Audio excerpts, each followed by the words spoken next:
Hello दोस्तों, स्वागत है आपके आज की इस वीडियो में। आज की वीडियो में हम लोग सीखेंगे द्विघात बहुपदों का शून्यक निकालना। अगर आप कक्षा 9वीं या 10वीं कक्षा में पढ़ते हैं तो इस तरह के क्वेश्चन हमेशा बोर्ड के एग्ज़ाम में आते हैं, 3 नंबर का या फिर 5 नंबर का, कि द्विघात बहुपद देगा और उसका बोलेगा कि शून्यक निकालना। उसी के क्वेश्चन को आज हम लोग हल करेंगे और सीखेंगे कि कैसे इस क्वेश्चन को आसानी से हल किया जा सके जिससे आपका एक भी नंबर नहीं कटे। ठीक है, इस क्वेश्चन को हल करते हैं।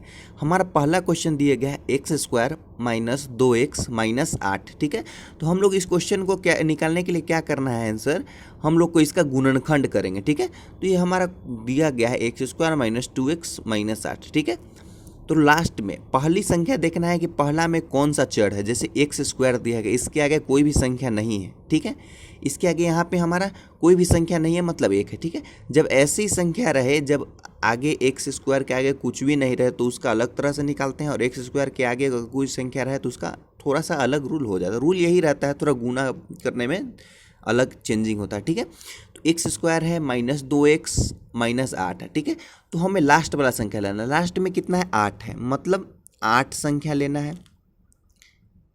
इसको 2 भाग में तोड़ना है, और 2 भाग में तोड़ने पर कितना आना चाहिए, गुना करके 8 आना चाहिए। तो जोड़ या घटाव करके माइनस, बीच में कौन सा नंबर है, 2, माइनस 2, मतलब गुना करके 8 आना चाहिए और जोड़ या घटाव करके माइनस 2 आना चाहिए। ऐसी 2 संख्या हमें लेना है। वो संख्या कौन सा होगा, 4 और 2। ये हमारा क्या हो जाएगा, 2 संख्या हो जाएगा। 4 और 2 से गुना करेंगे तो 8 हो जाएगा। यहाँ पे हम लोग 4 के आगे माइनस और 2 के आगे प्लस लिखते हैं। ठीक है, तो 2 में से अगर 4 घटाएंगे तो कितना हो जाएगा हमारा माइनस वाला, 4 में से 2 घटाएंगे तो 2 ही आएगा, लेकिन माइनस वाला जो हमारा संख्या वो बड़ा है, इसलिए माइनस का चिन्ह लग जाएगा। मतलब 2 में से अगर -4 घटाएंगे तो -2 आ जाएगा, और गुना करके तो हमारा 8 आ रहा है। ठीक है, तो वो 2 संख्या होगा ये -4 और +2। ठीक है, तो इसको कैसे लिखेंगे, x² को सेम ऐसे ही लिख देंगे x²। फिर अब दोनों संख्या को लिखेंगे -4 और +2, तो -4। x वाला यहाँ पे टर्म को हम लोग लिख रहे हैं, -2 के जगह पे हम लोग ये दोनों लिख रहे हैं, तो क्या लिखेंगे, x है तो x इसमें लिखेंगे, फिर +2 है, +2x लिख देंगे, माइनस, और लास्ट वाला संख्या को लास्ट में, मतलब बीच वाला टर्म की जगह हम ये दोनों संख्या लिख रहे हैं। ठीक है, अब इसमें से कॉमन लेंगे 1 और 2, इन दोनों संख्याओं में से, 2 पद में से कोई क्या क्या कॉमन आता है वो कॉमन लेंगे। यहाँ पे x² है, यहाँ पे 4x है, तो मतलब दोनों में से x हमारा कॉमन आ जाएगा। तो कितना हो जाएगा, इसमें से x बच जाएगा माइनस, इससे अगर x कॉमन ले लेंगे तो यहाँ पे कितना बचेगा, 4 बचेगा, प्लस यहाँ x² -4 है, वो भी यहाँ x -4 है, तो वो भी सेम, यहाँ पे जो अंदर ब्रैकेट में रहेगा वो सेम यहाँ पे भी ब्रैकेट में अंदर रहेगा। ठीक है, वो लिख दिए। अब क्या यहाँ पे बचेगा, x में कितना से गुना करेंगे कि +2x है, मतलब 2 से गुना करेंगे तो +2x आ जाएगा। बाद में 2 से -4 में गुना करेंगे तो -8 आ गया। ठीक है, अब यहाँ पे x और +2, x +2, इसको एक पद हो गया और एक पद हो गया x -4, ये हमारा 2 पद निकल गया। ठीक है, अब एक एक संख्या को लेंगे, जैसे एक पद ये हो गया, एक पद ये हो गया। ठीक है, एक पद हम लोग इसको यहाँ से ले लेते हैं, x +2 बराबर 0। यहाँ तक हमारा सॉल्व करने के बाद 2 पद मिल जाएगा। उसके बाद हम लोग को ये मानना है, एक एक पद करके 0 बराबर में मानना है, तभी हमारा शून्यक ज्ञात होगा। ठीक है, तो यहाँ से x का क्या मान निकलेगा, 2 इधर में है, उधर जाके हो जाएगा -2। इसको क्या बोल देंगे, अल्फ़ा। अल्फ़ा बराबर -2 हमारा आ गया। उसी तरह x -4 हो गया दूसरा पद, बराबर 0 इसको करेंगे तो x बराबर -4 है, उधर जाके +4 हो जाएगा। ठीक है, x बराबर 4, तो बीटा बराबर 4, यही क्या हो गया, हमारा आंसर हो गया। ठीक है, इसमें जो भी पद आएगा उसको शून्यक निकालने के लिए 0 देंगे उस बराबर में दोनों पदों में, फिर एक आएगा उसको अल्फ़ा और एक आएगा बीटा। ठीक है, यही इसका क्या हो गया, आंसर हो गया। ठीक है, अब हम लोग दूसरे क्वेश्चन को देखते हैं, जिसमें x² के आगे कोई संख्या हो, उसको कैसे हल किया जाता है। ये हमारा दूसरा क्वेश्चन दिया गया है, 3x² माइनस 10x + 8। ठीक है, इसमें क्या है, x से आगे कोई संख्या है, तो इसको कैसे हल करेंगे, लास्ट वाला संख्या उसको लिखेंगे और x² के पहले जो संख्या है उससे गुना करेंगे, तो 8 और 3 गुना करेंगे, कितना आता है, 24।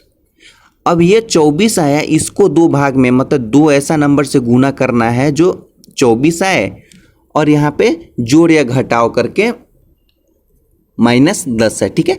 गुना करके 24 आना चाहिए और जोड़ या घटाव करके यहाँ पे -10 है तो -10 आना चाहिए। तो वैसा कौन सा नंबर होगा? 6 और 4 अगर हम लोग लेते हैं, 6 और 4 में गुना करेंगे तो 6 चौका 24 और 6 4 को अगर जोड़ या घटाव करके हमें 10 लाना है। 6 4 को जोड़ेंगे तो 10 आ जाएगा, लेकिन यहाँ पे दिया हुआ है -10, तो क्या करेंगे? दोनों के आगे हम लोग अगर माइनस लगा देंगे तो गुना भी करेंगे तो हमारा 6 4 24 होता है और 6 4 को जोड़ेंगे तो -10 आता है, ठीक है। तो वो दोनों संख्या क्या हो गया हमारा? यही है, ठीक है। ये वाला चीज़ रफ का है, इसको आप लोग को एग्जाम में नहीं करना है, सिर्फ इधर करना है, ठीक है। तो यहाँ पे 3x² है, इसको सेम लिख देंगे माइनस। अब 10 स्क्वायर -10x के जगह ये दोनों संख्या लिखना है। -1 क्या है? -6 है तो -6x, फिर क्या है? -4 है तो -4x लिख देंगे, ठीक है। प्लस लास्ट वाला संख्या 8 है, इसको सेम लिख देंगे। उसके बाद क्या है? 3x² है, -6x -4x + 8। अब इन दोनों टर्म में से कॉमन लेंगे। 3x यहाँ से अगर हम लोग कॉमन लेते हैं तो यहाँ पे x बच जाएगा, माइनस यहाँ पे 2 बच जाएगा। उसी तरह यहाँ पे x - 2 हो जाएगा। यहाँ पे अब x में कौन सी संख्या गुना करेंगे? -4x आ जाएगा, तो मतलब -4 गुना करेंगे, ठीक है। तो एक टर्म हमारा क्या हो गया?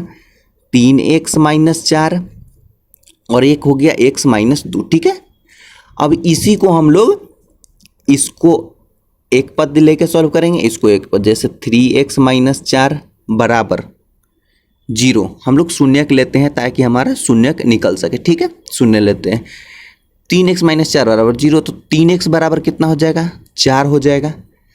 x बराबर कितना हो जाएगा? 4/3 हो जाएगा, ठीक है। तो इसलिए अल्फा बराबर 4/3 आंसर आ गया। अब दूसरा पद हमारा है x - 2 बराबर 0। x बराबर -2, उधर जाके +2 हो जाएगा, तो यहाँ से हमारा बीटा बराबर 2 आंसर आ गया, ठीक है।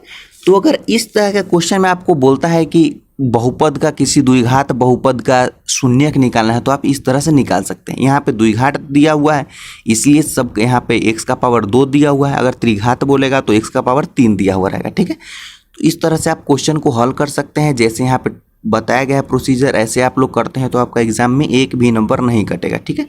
उम्मीद करते हैं आपको वीडियो पसंद आया होगा। पसंद आया होगा तो लाइक सब्सक्राइब जरूर करें और अपने दोस्तों के साथ जरूर शेयर करें।